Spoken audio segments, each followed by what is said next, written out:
Yes, reka nongere mbasuhuze mbahe ikaze nshuti bakunzi bacu hano kuri Ibakwe Media TV. Reka mbabwire ibintu bikomeye hanga muri iki gitondo cyo kuri uyu wa gatanu tariki 3 Mata 2026.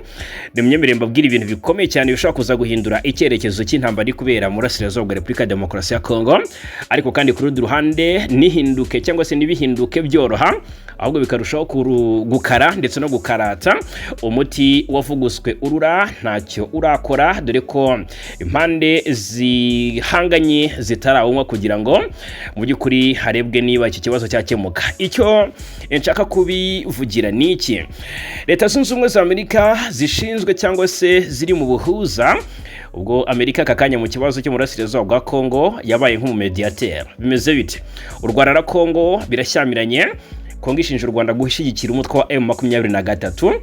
Ibintu u Rwanda ruhakana rukabitera utwasi rwivuye inyuma ruvuga ko rwose atari ukuri, ko ahubwo Kongo yarenzeho igafatanya n'umutwe wa FDLR ikanawushyigikira.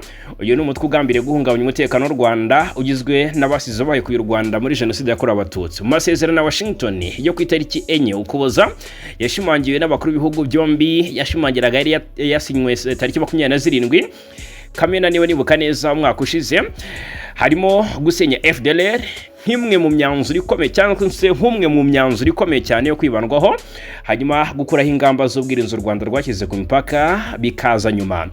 Kongo ntacyo yakoze ngo isenye FDLR, nubwo mu minsi nk'itatu ishize rwose bavuze ko batangije ama operation. Ibyo u Rwanda rwagaragaje ko ari ibintu bitashoboka.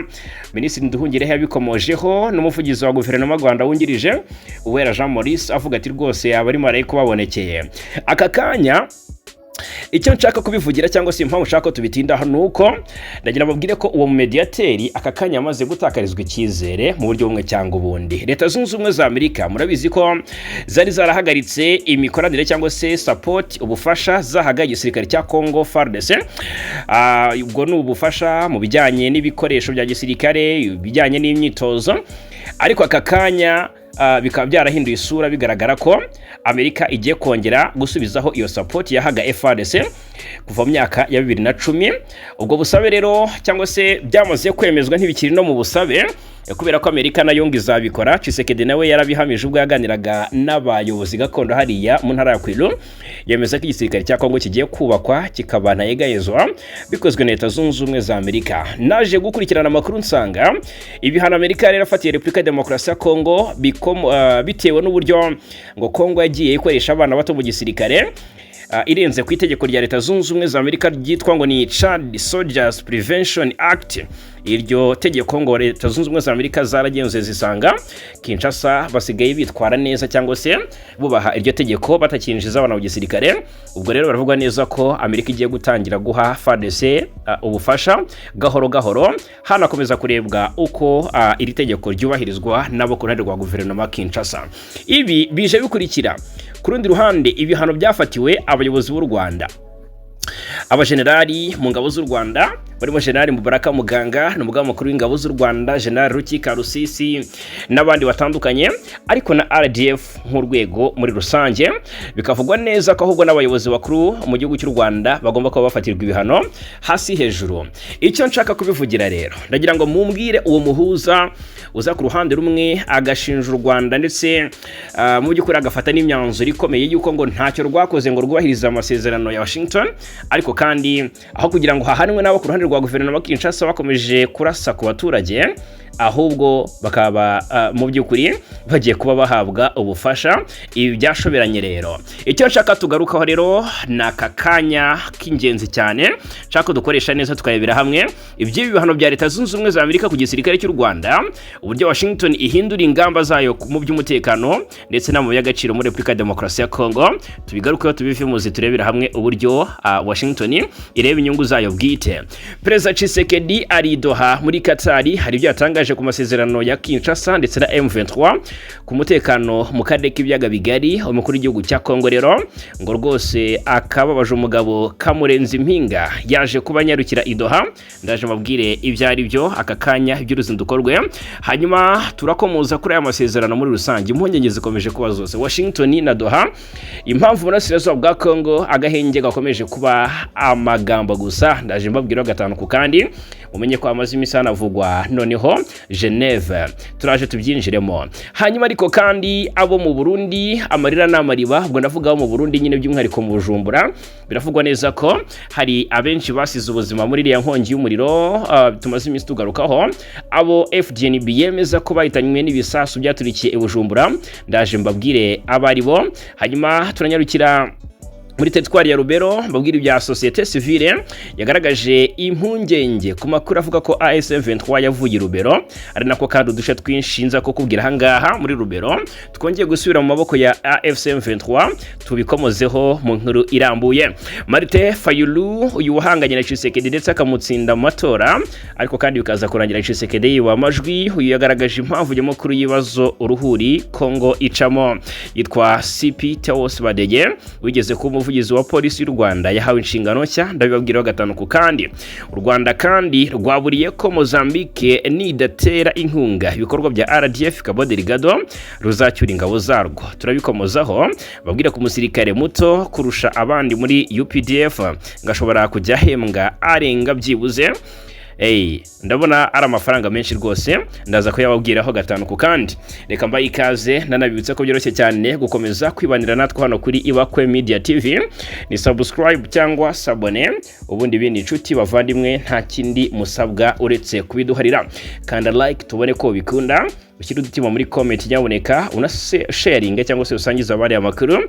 Ibi byose ariko mukabikora mu gihe nawe ubwo wumva wanogewe. Duhere kuri amasezerano ya Washington. Ariko kandi ubwo reka duhere i Doha, dukomoze ku ruzinduko rwa Perezida Tshisekedi kuko bifitanye isano n'ubundi n'amasezerano na Washington, kuko bose nabahuza. Nubwo Washington ho habera ubuhuza hagati y'u Rwanda na Repubulika Demokarasi ya Kongo, i Doha hakabera ubuhuza hagati ya Repubulika Demokarasi ya Kongo ndetse na AFC M23. Tshisekedi yageze i Doha agaragaza ko Kongo ishyigikiye Qatar mu bibazo by'umutekano mu karere. Murabizi ko Qatar ari umuhuza. Kongo rero yagaragaje cyangwa se yigaragaje mu buryo bwo kwipretendinga nk'ahiri ku ruhande rwa Qatar, ndetse nkaho yumva neza imyanzuro ifatirwa mu biganiro byahari i Doha. Perezida Tshisekedi rero ari mu ruzinduko i Doha muri Qatar, aho yagaragaje ko igihugu cye ngo gishyigikiye Qatar mu gihe iri guhura n'ibibazo by'umutekano mu karere. Hanyuma rero ni mu biganiro yagiranye n'umuyobozi wa Qatar Emil, baganiriye ku bibazo bitandukanye byo mu karere k'ibyaga bigari ndetse no ku rwego mpuzamahanga. Ku ruhande rwa Kongo muri abo bari kumwe na perezida harimo n'intumwa ye bwite yitwa Mamba Sita hamwe n'umujyanama we Jean-Claude Kabongo. Muri ibyo biganiro rero nabo bari bahari ku meza y'ibiganiro, bicaye baraganira banywa gakawa, bakomoza ku bibazo by'umutekano mu karere k'ibyaga bigari. Birumvikana ikibazo cy'umutekano burasirazuba bwa Kongo kiza kwisonga mu byaganiriweho. Hanyuma Tshisekedi yavuze ko Kongo ngo yifatanyije na Qatar mu byo yise gukomeza guterwa n'Irani kuri iki gihugu ndetse no ku bindi bihugu byo mu karere k'ibyaga bigari. Ahangaha ntumbaza impamvu Irani yajemo. Yanashimangiye ko ngo ashyigikiye ingamba Qatar iri gufata mu kurinda ubusugire bwayo, umutekano n'abaturage bayo. Emiri wa Qatar kandi uyu we yashimye cyane uyu mwanya wafashwe na Repubulika Demokarasi ya Kongo. Deja yabashimiye ko banahageze bagendereye, anagaragaza ko umubano hagati y'ibihugu byombi ukomeje gutera imbere mu by'ukuri. Ni impande zombi zongeye gushimangira ko zishyigikiye amahoro n'umutekano mu karere, kandi zinaganira ku buryo bwo gukomeza guteza imbere ubufatanye bw'ibihugu byombi, cyane cyane mu bukungu ndetse no mu ishoramari. Ubwo rero iyi nama kandi yabereye imbere y'abayobozi batandukanye bo ku ruhande rwa Qatar, barimo umuyobozi wa Diwan Yemil ariwe Abdullah bin Hamad Al Khulaifi, ndetse n'umunyamabanga wa leta ushinzwe ububanyi n'amahanga yitwa Mohamed bin Abdulaziz Al Khulaifi. Ku ruhande rwa leta ya Kongo rero harimo uyu kandi Mambo Sita, Jean-Claude Kabongo n'abandi bayobozi bakuru. Aba rero nibo bari bitabiriye cyangwa se bari bagendereye Doha ngo barebe cyangwa se baganire ku kibazo cy'umutekano mu burasirazuba bwa Repubulika Iharanira Demokarasi ya Kongo. Ku kijyanye rero n'ibya Doha mu by'ukuri abantu benshi batangiye kwibaza niba Doha hagifite agaciro, ariko ku munsi w'ejo n'abahungije yewe nababwira ko Doha rwose ibiganiro byaho bitandukanye cyane n'ibya Washington DC, nubwo birebera hamwe uko umutekano wagaruka mu karere k'ibiyaga bigari. Itandukaniro ry'ibya Doha nuko ho Doha urebye neza ni hagati ya M23 umutwe uhanganye n'igisirikare cya Kongo ndetse na guverinoma ya Kinshasa, niho ibiganiro bibera bibayo. Murabizi ko ni M23 nyine irahagararirwa, ibifite intumwa yoherejeyo ndetse n'iza guverinoma Kinshasa baricara bakaganira. Noneho i Washington ni u Rwanda na Repubulika ya Demokarasi ya Kongo. Harebwa ku bufatanye Kongo ifitanye na FDLR, hagasinywa ko bwavaho cyangwa se FDLR yarandurwa, hanyuma hagakurikiraho no kurebwa ku ngamba z'ubwirinzi u Rwanda rwashyizeho. Kongo yibyita kohereza ingabo mu burasirazuba bwa Kongo cyangwa se bwayo birumvikana, ariko u Rwanda rukabyita gukaza ingamba rwashyize ku mipaka. Ibyo byose rero hasinywa amasezerano yo kubikuraho, usanga nyine birumvikana, nkeka ko ntawe bibahuriye n'umutwe wa M23. Idoha ndetse ahangaha Idoha abantu benshi batangiye no kubica amazi avuga ati ibya Doha birasa nkaho bisigaye bicumbagira cyangwa se bigenda bigura intege, ahubwo reka huburiye ibya Geneve mu Suisse, kubera ko ejo bundi nka meya w'umujyi wa Goma yatangaje ko rwose bishoboka ko Geneve mu Suisse ariho ibibazo byose byavugutirirwa umuti. Bahakomozwa kuri dosiye ya M23 hibazwa niba yarahinduriwe umujyi, ariko ntago ari byo, ahubwo yahinduriwe imiterere yayo. Doha rero nayo bikagaragazwa ko ikomeje kuba umuyoboro wa politiki hagati ya Kinshasa ndetse na M23, kandi ku icyizere Doha yahoraniwe iki gihari n'amagingaya. Ni inzira y'amahoro ikomeje kugenda igaragara nk'iyasibamye. M23 irasinya amasezerano na guverinoma Kinshasa bakayarengaho, bombi bakarwana, uduce tugafatwa, abantu bakicwa bigakomera. Ariko ku rundi ruhande muri aka kanya rwose nta handi wakwizera ko hava ikibazo cy'umutekano. Geneve nayo ikomeje kugaragara nk'ahantu hashobora gukoreshwa mu kurengera ubutabazi kwa civile ndetse no gucunga neza amakimbirane atarakemurirwa muri politiki mu burasirazuba bwa Kongo, ariko mu by'ukuri byose bikaba bifite ibyinshi cyangwa se icyo bihatse. Hanyuma ubwo wenda reka mpite ninjira nyirizina mu bikubiye muri iyi link batandukanyiriza Washington ndetse na Doha, mbibabwire muri ubu buryo. Mu burasirazuba bwa Kongo agahenge gakomeje kuba iyanga, hakomeje mu by'ukuri kuvugwa amagambo gusa, ibikorwa ntibikorwe, ariko kandi bigateza impungenge mu buryo budasanzwe cyane. Hanyuma ku kibuga cy'imirwano ruhora rwambikanye, murabizi mu mezi ashize ibibazo by'umutekano mu burasirazuba bwa Kongo byinjiye mu cyiciro gishya cya diplomasi mpuzamahanga. I Washington DC Leta Zunze Ubumwe za Amerika zakomeje guhuza Kinshasa na Kigali ku rwego rw'ibihugu byombi. Doha, Katari, aha hose rero yarakomeje rwose kwakira ibiganiro hagati ya leta ya Kinshasa n'ihuriro rya Alliance Fleuve Congo M23 ku mpapuro. Ibyo byombi rero byatangaga icyizere ko hashobora mu by'ukuri ko intambara ishobora kugabanyuka cyangwa se igahagarara buhoro buhoro. Ariko ku rubuga rw'imirwano ukuri kuratandukanye. Imirwano iracyakomeje mu bice byinshi bitandukanye bya Kivu ya ruguru n'iy'amajyepfo. Turaza no kurebera hamwe aho imirwano iri kwibanda aka kanya. Impande zose rero zikomeje gushinjanya kurenga ku gahenge uko bwije n'uko bukeye. Ninde uri mu kuri, ninde urengana? Ahangaha Loni iherutse gutangaza icyitwa nk'umuburo, niko nabivuga, cyangwa se itanga umuburo ivuga ko umutekano ukomeje kuzamba ndetse ko hari gukoreshwa intwaro ziremereye n'iza drone, bikaba byongera ubukana bw'intambara n'ingaruka ku baturage b'abasivile. Ubwo rero uribaza ese hari uburyo buhamye bwo gutuma ayo masezerano ava mu byumba by'abadiplomate akagera ku rubuga rw'imirwano? Nicyo wakwibaza, reka nyigusubize gutya. Ariko kandi Washington na Doha, ese izi ni inzira ebyiri z'amahoro birumvikana, ariko se ko zitarahuza niki kibitera?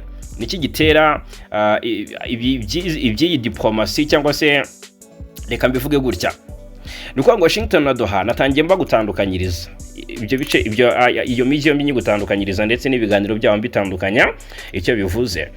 ariko uribaza tese ubwo ni inzira ebyiri ziganisha ku mahoro arambye mu karere k'ibyaga bigari hibandwa ku mutekano mu burasirazuba bwa Kongo. uribaza tese kuki zitarahuza n'ukuri kuri ku kibuga. uribaza impamvu kandi abahuza n'abahuza bafite imbaraga kandi bumvwa ku ruhando mpuzamahanga. ubu hari inzira ebyiri zigaragara mu gushaka umuti w'iki kibazo. ubwo rero uwa mbere ni Washington wibanda cyane ku mano hagati ya leta ya Kongo ndetse n'u Rwanda. muri Werurwe 2026 impande zombi zongeye guhurira Washington zemera intambwe ikomeye zigamije kugabanya ubushyamirane zirimo kubaha ubusugire bw'igihugu, kugabanya ubushyamirane ku mipaka ndetse no gukomeza ibikorwa byo guhosha umwuka mubi. nyamara amasezerano ya Washington agaragaza ko ibibazo nyamukuru hagati y'u Rwanda na Repubulika Demokarasi ya Kongo ari umutwe wa FDLR ugizwe ahanini n'abasize bayikuye u Rwanda ugomba kubanza gusenywa mbere y'uko u Rwanda rukora ingamba z'ubwirinzi rwashyizeho. ibikorwa byo gusenya uwo mutwe ntibiratanga icyizere gihagije nubwo Kinshasa ivuga ko byatangiye. aka kanya u Rwanda ruracyafite impungenge ku itangizwa ry'aya operation yo kurandura FDLR nyirizina. ubwo rero inzira mu by'ukuri nakwita ya kabiri ni ya Doha yibanda ku biganiro hagati ya Kinshasa na M23. ubwo rero mu ntangiriro za Gashyantare uyu mwaka impande zombi zasinye ubwo nakwita nk'amabwiriza ngenerwaho agamije gushyira mu bikorwa uburyo bwo gukurikirana no kugenzura agahenge. Komisiyo y'Umuryango wa Afurika Yunze Ubumwe AU ndetse na MONUSCO byabyakiriye neza bigaragaza ko ari intambwe ishobora gufasha mu kubaka amahoro. ariko kandi ikibazo suko ayo masezerano atabaho cyangwa se ngo adashyirwaho umukono. ikibazo nuko ataragera ku rwego rwo kubahirizwa ku buryo bugaragara, bwizewe kandi buhoraho. impamvu nyamukuru rero urwego rushinzwe kugenzura agahenge ntirukora. reka turebere hamwe ibyo bagaragaza aha ngaha. abasesenguzi benshi baricara bakaneza bakabati dore impamvu ni iyi ngiyi. bahuriza ku kintu kimwe gusa: agahenge ntikashobora kubaho igihe nta rwego rwigenga kandi rukora ruri ku butaka ngo ruvuge ukuri ku byabereye ku rugamba. cyo ni icya mbere. inama y'umutekano ya Loni yari yarasabye umunyamabanga mukuru gutanga isuzuma ry'aho uburyo bwo kugenzura iyubahirizwa ry'agahenge bugeze mu rwego rwa Doha. hanyuma raporo y'akanama ka Loni gashinzwe umutekano n'amahoro ku isi yagaragaje ko nubwo hari intambwe zimwe zatewe, Kinshasa na M23 bakomeje gushinjanya kurenga ku gahenge. icyo gihe MONUSCO yasabwaga gutegura uburyo bushobora kuyifasha mu gushyigikira ibikorwa byo kugenzura neza no kwemeza amakuru, cyane cyane mu duce dushyushye twa Kivu zombi. ubwo rero mu yandi magambo, nubwo ku rwego rwa diplomasi bavuga ko hari mekanizme ishinzwe kugenzura ibahirizwa ry'imirwano, ntiratangira gukora mu buryo bugaragara. by'umwihariko ntiranashobora rwose gutahura aho imirwano yatangiriye, kugaragaza uwihishe inyuma yo kwica ayo masezerano ndetse no gutangaza ukuri ku gihe ndetse no gutuma habaho ingaruka zihuse mu kwica ako gahenge. iyo ibyo bidahari rero, buri ruhande nkeka ko rwigumira mu mvugo yarwo. Kinshasa igashinja M23 igashinja Kinshasa cyangwa se Wazalendo, n'abahuza bagasohora amatangazo, ariko ku rugamba rwose ibintu bigakomeza nk'ibisanzwe, bigakomeza kurushaho kudogera. impamvu ya kabiri ni inyungu za gisirikare ziza imbere y'iza politiki. ahangaha nabyo biragaragazwa cyane n'abasesenguzi. mu burasirazuba bw'igihugu cya Kongo intambara si amagambo gusa, ni no guhatanira igenzura ry'ahantu hafite akamaro nk'imisozi, imipaka n'ahantu h'ingenzi cyane ku rwego rwa gisirikare n'ubukungu. niyo mpamvu niyo habayeho agahenge mu by'ukuri kadafite ubugenzuzi, impande zose zikomeza gushaka uko mu by'ukuri zafata ahantu h'ingenzi, zahindura imirongo y'urugamba ndetse n'uko zarinda ibirindiro byazo no gukomeza kwiyubaka. Iyi niyo mpamvu rero na nyuma y'amasezerano y'Doha ibikorwa bya gisirikare bitahagaze. Raporo y'akanama Karoni yagaragaje ko impande zombi zakomeje gushinjanya ibitero harimo n'ibikorwa byifashisha drone.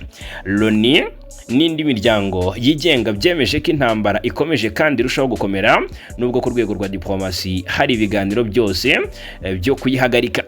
Ibi rero bisobanura ko mu gihe diplomasi ivuga mu by'ukuri ivuga ku guhagarika imirwano, abari ku rugamba baba bakibaza uzasigara afite inyungu z'ingenzi ku meza y'ibiganiro, aho niho hari amasezerano akenshi atsindirwa. Impamvu ya gatatu ni intambara irimo abakinnyi benshi. Ikindi gituma ngo agahenge kagorara nuko intambara muri Burasirazuba bwa Kongo itakiri ya FARDC na M23 gusa, ngo ni urubuga ruriho FARDC, AFC M23, Wazalendo, FDLR, ingabo z'u Burundi ndetse n'ibindi bihugu bifite inyungu nyinshi mu bucuruzi bw'amabuye y'agaciro. Iyo harimo rero abakinnyi benshi gutya ngo biragorana cyane kumenya uwishe agahenge, kugenzura ibice byose ndetse no gutuma buri mutwe wemera amabwiriza amwe. Aha rero ngo niyo mpamvu amasezerano ashobora gusinywa hagati y'impande ebyiri, ariko ku butaka ibikorwa by'urugomo bigakomeza kubera abandi bakinnyi batagengwa neza n'ayo masezerano. Impamvu ya kane ngo nta gihano gihita gikurikira uwisha agahenge. Iyi nayo n'indi mpamvu ikomeye cyane rwose nge nanacaho akarongo nasurinya nkavuga ni reka dushinge hagati, kuko nk'ubwo ngubwo ngira ngo ntawe utabizi ko amasezerano hafi ya yose akenera ibintu bibiri: kugenzura ndetse no guhana. Iyo warenze ku gahenge adahanwe, agahenge gahita gata agaciro kuva ku munsi wa mbere. Iyo igihano kidahujwe n'ubugenzuzi buhoraho ku butaka, ntacyo kiba kimaze. Iki nacyo tukimenye. Icy'amahoro nyayo asaba kuva ku itangazo kujya kwishyirwa mu bikorwa. Niba Washington na leta ndetse na Doha bishaka ko agahenge kubahirizwa, hari ibintu bine by'ingenzi bigomba gukorwa by'ibanze. Icya mbere, gushyiraho uburyo bwigenga kandi buhoraho bwo kugenzura agahenge mu duce turimo intambara, harimo abagenzuzi ndetse n'uburyo bwo gutangaza raporo ku gihe. Icya kabiri, gushyiraho uburyo bwumvikanyweho bwo guhana uwishe amasezerano, yaba ari leta, AFC M23 cyangwa se n'undi mukinnyi wese. Icya gatatu, guhuza neza inzira ya Washington n'iya Doha ku buryo ikibazo cya Kigali Kinshasa kitaba gitandukanye n'icya Kinshasa AFC M23. Ingingo ya kane, kugarura icyizere cy'abaturage. Yego, amahoro apimwa nuko amasasu yagabanutse, abaturage basubira iwabo, imihanda yongere ifungurwe, ubufasha bugere aho bwari bwarabujijwe. Hanyuma rero muri Burasirazuba bwa Kongo ikibazo gikomeje kuba agatereranzamba, suko amahanga atabibona cyangwa se atabikurikirana, suko mu by'ukuri amahanga atakivuga ku mahoro, suko ibiganiro bitabaho cyangwa se ngo amasezerano atandikwa. Ikibazo nyakuri cyangwa se nyamukuru nuko amahoro acyubakwa n'itangazo rya diplomasi mbere yo kubakwa ku kibuga cy'imirwano. Ubwo rero nk'ubwo ngubwo Washington ishobora gutanga icyizere ku rwego rw'ibihugu na Doha igatanga inzira y'ibiganiro hagati ya leta ya Kinshasa na M23, ariko igihe cyose nta bugenzuzi bwigenga bufatika kandi buhoraho buhari, guhagarika imirwano bizakomeza kuba insinzi y'amagambo kurusha insinzi y'amahoro. Muri Burasirazuba bwa Kongo kandi agahenge ntikabura ku mpapuro, mu by'ukuri kubura ku rugamba, kandi igihe cyose Washington na Doha bitazashyira imbere uburyo bwo kugenzura no guhatira impande zose kubariza ibyo zasinye, amahoro azakomeza kuba inkuru nziza cyangwa se inkuru mu matangazo gusa, ariko ntabe ukuri ku rupapuro cyangwa se ku rugamba. Birumvikana cyane ko aka kanya haracyari impungenge nyinshi ku gisubizo cy'amahoro cyangwa se ku ntambwe yaterwa kugira ngo amahoro agaruke muri Burasirazuba bwa Repubulika Iharanira Demokarasi ya Kongo. Ahangaha rero ngira ngo noneho birumvikanye neza, twari tukiri ku bijyanye n'amasezerano ya Doha ndetse na Washington DC muri Leta Zunze Ubumwe za Amerika, rwose aho bijya bikomerera cyane. Amerika ihuza u Rwanda na Kongo igira itya isanga agahenge karishwe. Intambara yarakomeje muri Kivu y'Amajyepfo nyuma y'isinywa ry'amasezerano tariki enye. Amerika isanga tariki enye wagira ngo hakozwe ubusa, nibwo intambara y'ibintu muri Kivu y'Amajyepfo hariya muri Plaine de Rusizi nibwo uduce twinshi twafashwe, M23 irigarurira umujyi wa Uvira.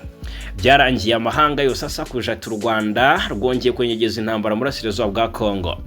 Icyo gihe ntago mu by'ukuri u Rwanda rwigeze rubivugaho byinshi. Amerika yahise igira itya ejo bundi gato mu ntangiriro za Werurwe ifatira abayobozi b'u Rwanda ibihano, barimo n'abajenerali mu ngabo z'u Rwanda nka General Mbaraka Muganga, General Rukika Rusisi n'abandi batandukanye na RDF nk'urwego nyirizina. Ibihano rero bya Amerika ku gisirikare cy'u Rwanda ntago byigeze bihanirwa cyangwa se bifatirwa leta ya Repubulika ya Demokarasi ya Kongo cyangwa se ingabo za Kongo, nyamara nazo zari mu ntambara zihanganye. Ibibazo bya Leta Zunze Ubumwe za Amerika rero cyangwa se ibihano Leta Zunze Ubumwe za Amerika zafatiye ingabo z'u Rwanda RDF ndetse n'abasirikare bakuru bazo mu ntangiriro za Werurwe uyu mwaka, ikindi gikorwa kidasanzwe gishobora guhindura imiterere y'umutekano n'ubukungu mu karere k'ibiyaga bigari, nk'uko bigaragara mu isesengura ryasohoka itariki 31 Werurwe n'umushakashatsi Mvemba Pezo Dizolele. Uyu nguyu kuri wa kabiri Werurwe rero nibwo inkuru yanditswe, ariko yuzuyemo icyitwa umuburo ukomeye cyane ku myitwarire Leta Zunze Ubumwe za Amerika ku Rwanda. Hanyuma Minisiteri y'Imari ya Amerika yafatiye ibihano igisirikare cyose cy'u Rwanda hamwe n'abajenerali 4 bakomeye barimo n'umugaba mukuru w'ingabo z'u Rwanda. Aha n'ubwa mbere Amerika yari fatiye ibihano urwego rwose rwa gisirikare rw'igihugu kimwe n'ubuyobozi bwacyo. Ibi rero ni ibihano bigaragaza gukaza umurego kwa Amerika ku ruhande cyangwa se ku ruhare ishinja u Rwanda mu ntambara iri mu Burasirazuba bwa Repubulika ya Demokarasi ya Kongo, aho rushinjwa gushyigikira umutwe wa M23. Gukaza umurego byatangiye mu mwaka wa 2024 nk'uko isesengura ribivuga. Umubano hagati ya Washington na Kigali watangiye kuzamo agatotsi muri Gicurasi umwaka wa 2024 nyuma y'ibitero byagabwe ku nkambi z'impunzi hafi y'umujyi wa Goma. Amerika rero yahise yamagana bikomeye icyo gitero, ivuga ko cyakozwe n'ingabo z'u Rwanda zifatanyije na M23, mu gihe ibindi bihugu by'i Burayi byo byitwaye mu buryo bwitondewe nyuma y'ifatwa rya Goma muri Mutarama 2025.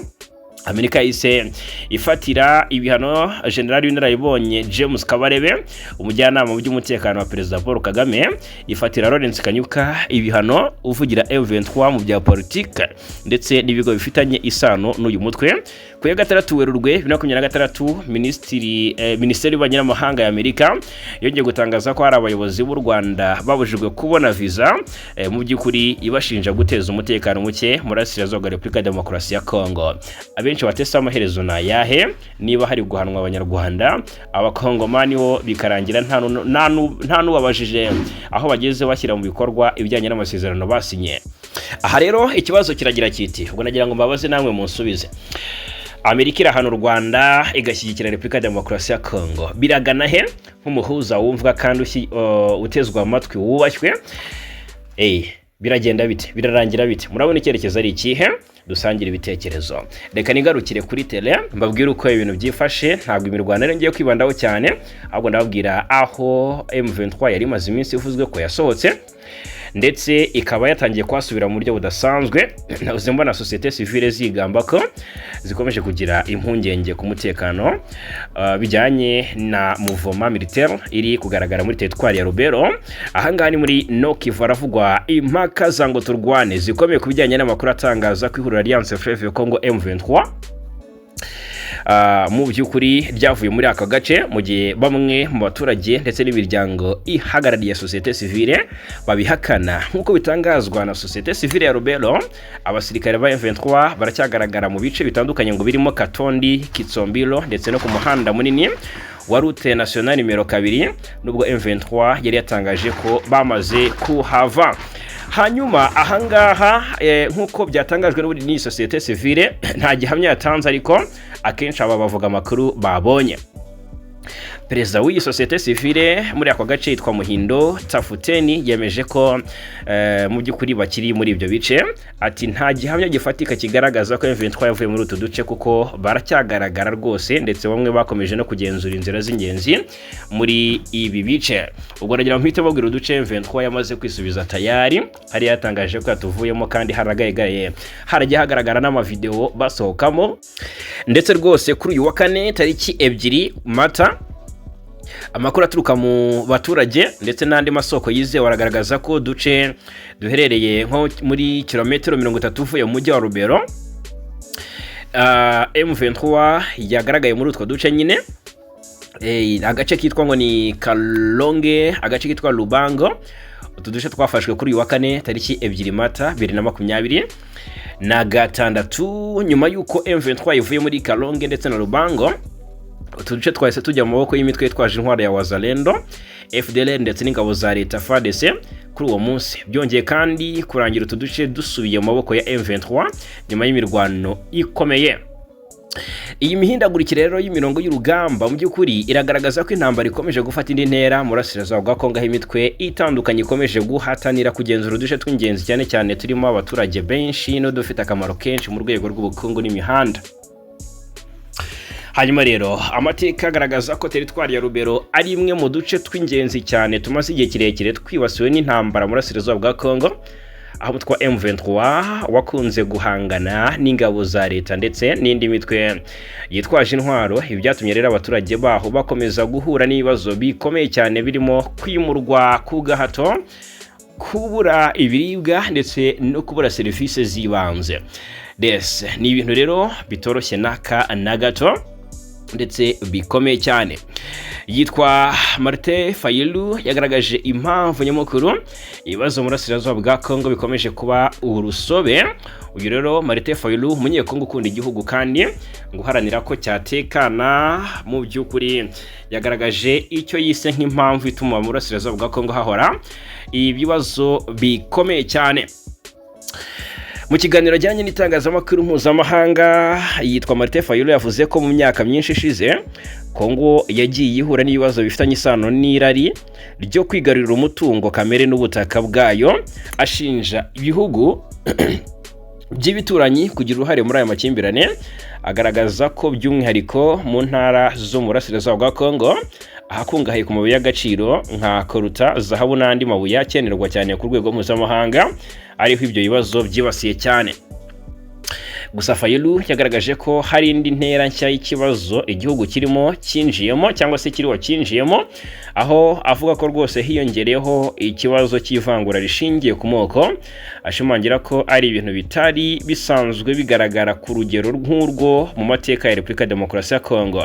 Ati uyu munsi hiyongereyeho ikindi kibazo ntari narigeze mbona muri iki gihugu, ni ikibazo cy'ivangura rishingiye ku moko, nubwo atigeze agaragaza byeruye abo bivugwaho amakuru atandukanye. Rero abo bivugwaho gusa amakuru atandukanye agaragaza ko mu bice bimwe by'igihugu abaturage bo mu bwoko bw'abatutsi bibasirwa cyane hashingiye ku bwoko bwabo cyangwa se inkomoko yabo. Usibye kuvangura no kwicwa, hari ndetse n'abanyagwa imitungo yabo irimo amatungo n'ibindi bintu by'ingenzi. Bivuga ko rero bikorwa n'imitwe itandukanye yitwaje intwari ikorana n'ingabo za leta ya Kongo FARDC. Ibifitanye isano rero n'ibyatangajwe na Martin Fayulu. Hakomeje impungenge zivuga ko hari ibimenyetso simusiga bigaragaza jenoside iri gukorerwa Abanyamulenge. Tumaze iminsi tubabwira ko ntibucya batarayirwa ntambi, abicirwa amatungo, abasenyerwa amazu n'ibindi bikorwa by'ubugizi bwa nabi bakorerwa.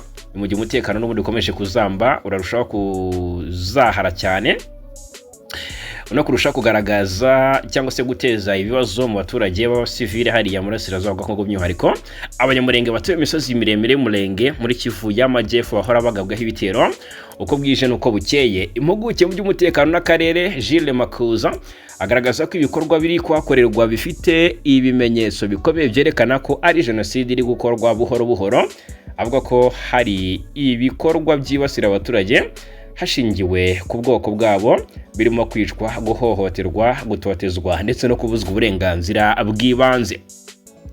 Mu buhamya butandukanye buturuka muri ako gace hagaragara ibikorwa byibasira ubukungu n'imibereho y'Abanyamulenge, cyane cyane binyuze mu kwibasira amatungo yabo.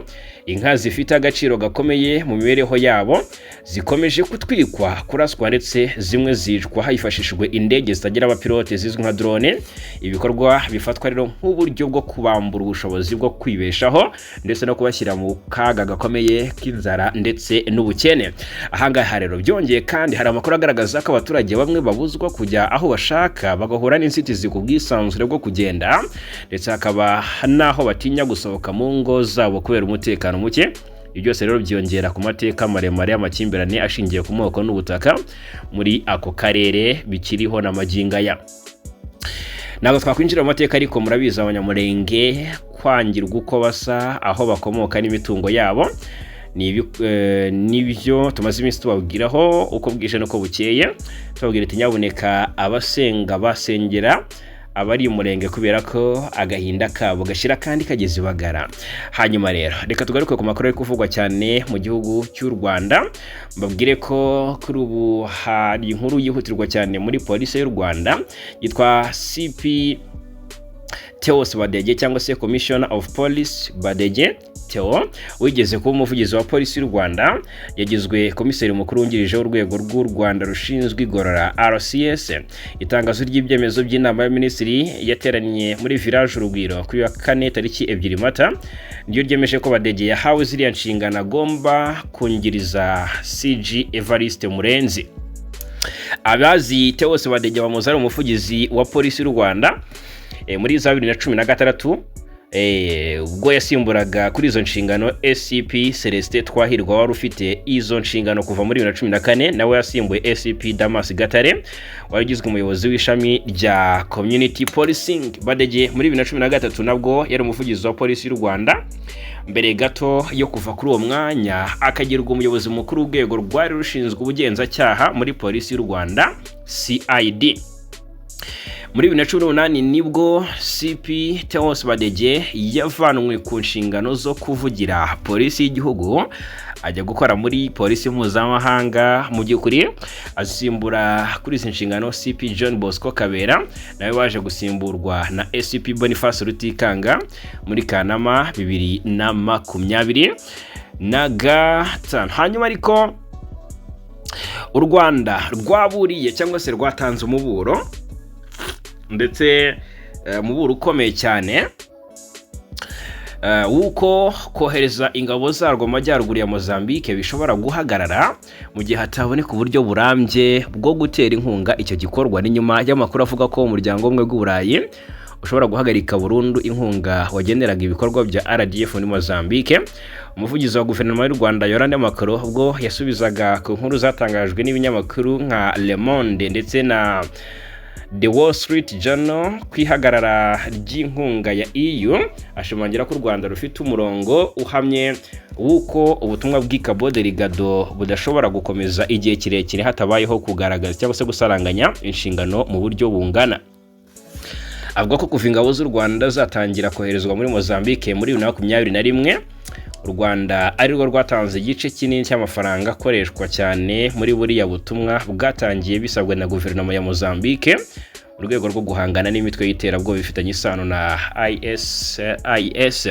Ati u Rwanda ntirwasabye kandi ntiruzasaba indi nkunga iturutse muri European Peace Facility. Icyo ni ikibazo kigomba gukemurwa na Mozambique.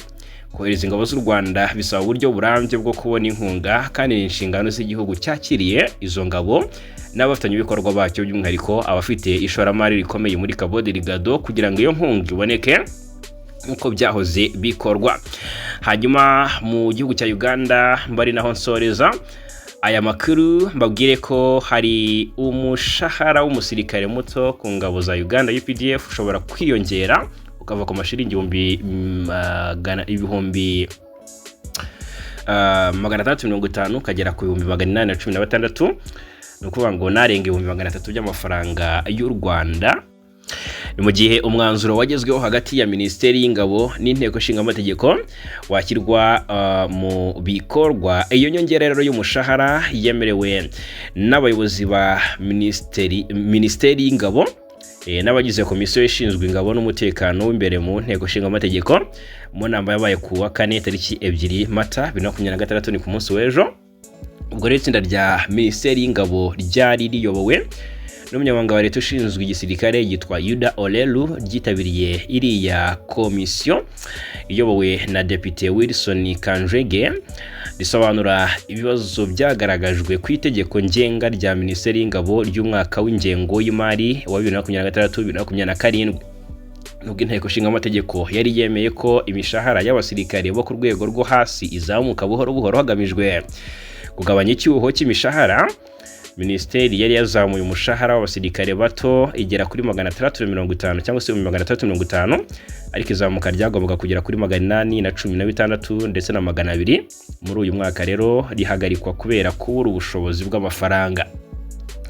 Abadepite rero nkuko iyi nkuru ibigaragaza basabye ko hashakwa uburyo bwo kubona ayo mafaranga kugira ngo gahunda yo kuzamura umushahara igere ku ntego ya miliyoni 1 y'amashiringi idahungabana. Hanyuma Depite Gilbert Olanya uhagarariye akarere ka Kilaki South avuga ko nubwo uyu mwaka w'ingengo y'imari nta mafaranga wagenwe cyangwa se yagenwe, minisiteri n'inteko babwiye cyangwa se ngo bakwiye gukomeza gushaka uko byakorwa buhoro buhoro.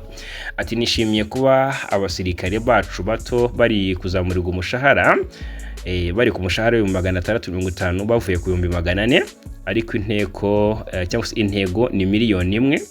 Kuki tutashyiraho igice cy'inyongera uyu mwaka n'igikurikira kugira ngo tugere ku ntego? Yes, umuyobozi wungirije muri minisiteri y'ingabo yitwa Edith Butura avuga ko icyifuzo cyo kuzamura umushahara kugera ku 63% cyari kuzawugeza byibuze kuri 816 na 480 ku musirikare umwe, kitakunze kubera kubura ubushobozi bw'ingengo y'imari. Reka mbashimire cyane rero kubana natwe muri amakuru yo muri iki gitondo cyo kuri uyu wa 5 tariki 3 Mata 2026, 5 kuri 5 hano kuri Ibakwe Media TV. Turakomeza kubana.